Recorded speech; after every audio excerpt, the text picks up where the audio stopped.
Previously, in the dungeon of the Mad Mage, the party found themselves under attack by rotten masses of vegetation. It seemed as though the very swamp itself had risen up against the party. Early on in the conflict, Matashtai was apprehended by one of these swamp creatures and grievously wounded. But Ezrah was able to rescue him and teleport the monk up onto a ledge with bones. What the fuck? What are we talking? Who got grievously wounded? What the fuck happened? Matt almost died to the fucking plant things several times. God, no memory of that.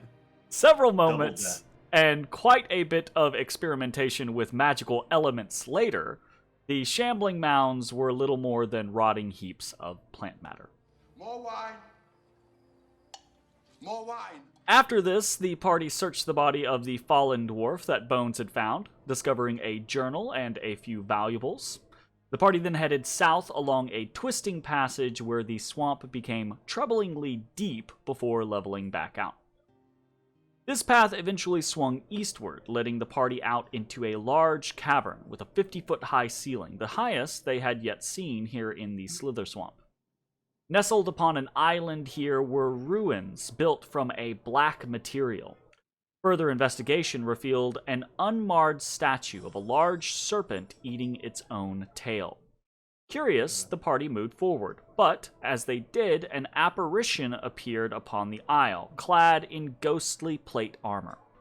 The group steeled themselves, expecting something, but the apparition ignored them entirely. The figure continuously muttered to itself, and Ezrah was able to interpret these ramblings. It seemed as if the figure searched for something, a fang, and it seemed convinced that finding this item was the only way to release it from its nightmare. After some investigation and thought, Ashes and Ezrah determined that the statue and this place might be dedicated to the ancient primordial Dendar the Night Serpent, a creature that consumed nightmares.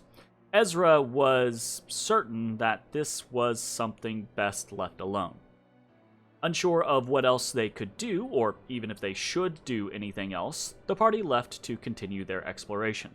They found a passage back the way they had come, discovered an ambushing force of ghasts and destroyed them, found a serene cave within the heart of the Slither Swamp, and then eventually headed back to the entrance of the level to await their meeting with Zartem.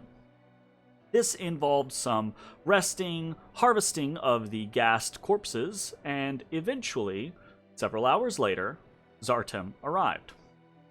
The party immediately questioned why the mage had come here. He said that he had tried to divine the best way to leave the dungeon, but that his attempts had been thwarted and redirected by something here, on the Slither Swamp.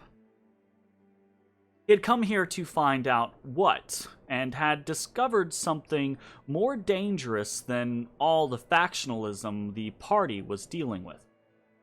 When the party asked about this mysterious thing, Zartem seemed suddenly cagey, unwilling to speak on the subject. Eventually, though, he turned to the party and asked, "What do you know about Limbo and the Pandemonium Stone?" Hey everybody, thanks for watching. If you enjoyed the video, consider leaving a like, commenting, or subscribing. It really helps me out. If you'd like to see me live, head over to my Twitch at twitch.tv/thedistanthorizon.